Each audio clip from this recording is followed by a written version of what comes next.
Since relations are special kind of sets, we can do a lot of things that we could do with sets to relations as well. So in this module, I'm going to introduce a few of those things. Most of these should be straightforward, uh, but we'll discuss this through some examples in class subsequently. So let's say we have two sets A and B. Let R1 and R2 be relations from A to B. So let's say R1 is this, R2 is this. Now, because these are sets, we can take union of them, we can take intersection of them, we can do set subtraction. Any set operations that we have, we can apply to these relations. We can compose relations. This is uh, maybe the most complicated definition that we have in here. So here, let's suppose we have a relation R from A to B, and we have a relation S from B to C. Then we can compose them to get the relation S composed with R. Just like with the function composition, we are going to have the first relation on the right side, then the next one, and so on.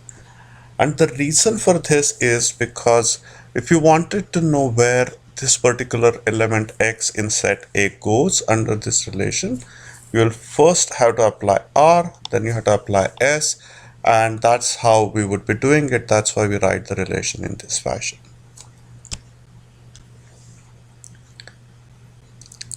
So the way this relation is defined, so the relation R is from A to B, S is from B to C. The relation S composed R is going to be from A to C. So it's going to map elements AC, where A is in the set A, C is in the set C, and they are related to each other if we can find an element B such that AB is in R and BC is in S. So that means I need to have some A here that goes to some B here and then goes to the C. If I could do that, then A and C are related under the composed relation.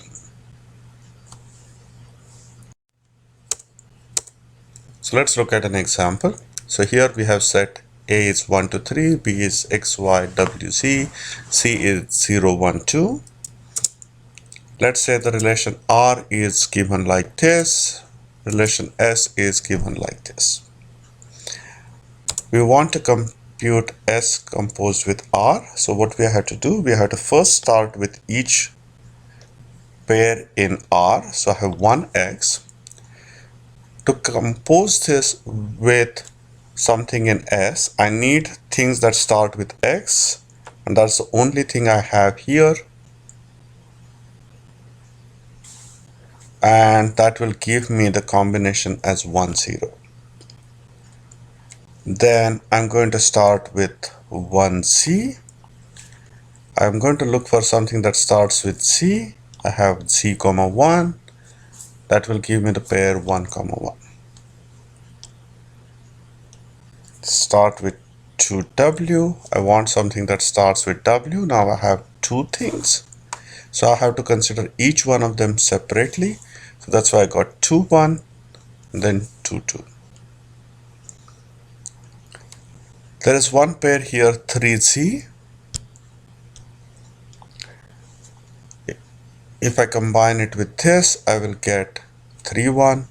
If I combine 3x, I can combine with x0 to get 3, 0. Fairly straightforward, but if there are questions, I can look through it either on Piazza or in class. A special kind of composition is the notion of a power of a relation, where essentially we have the same relation and we are composing it with itself. So r to the power 1 is the relation R itself. R to the power n plus 1 is, you first find R to the power n and then compose it with r.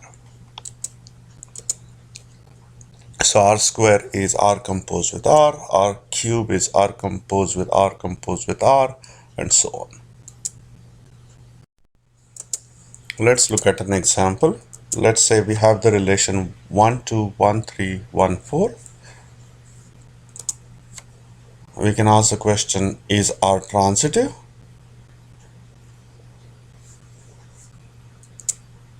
The answer is no, because I have 1, 3 and 3, 4, but I don't have 1, 4. So let's look at what r square is, r composed with r.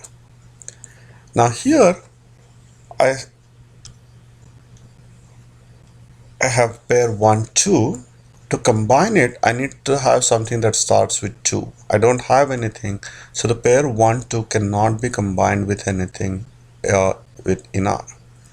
This is one of the toughest part, I think, for people to understand, which is that because I don't have anything that starts with 2 comma something, that means this pair cannot be combined with anything else, so it is not going to generate anything in the relation r square. 1, 3 will be combined with 1, 4, that will give us 1, 4. And finally 3, 4 cannot be combined with anything because there is nothing that starts with 4. Now let's look at the following relation. I want you to check that it is actually a transitive relation. Then I want you to compute r square. I want you to verify that r square, which is r composed with r, is this relation. One observation that we can make from here is this: a relation R is transitive if and only if r to the power n is a subset of R for any n equal to 1, 2, 3, and so on. Realistically, we just need to check it for 2, but we can use the fact that R cube, R to the power 4, R to the power 5, all of them are subsets of R if R is transitive. We are not going to go through the proof of this theorem, but this is something that you would be able to use to know whether a relation is transitive or not.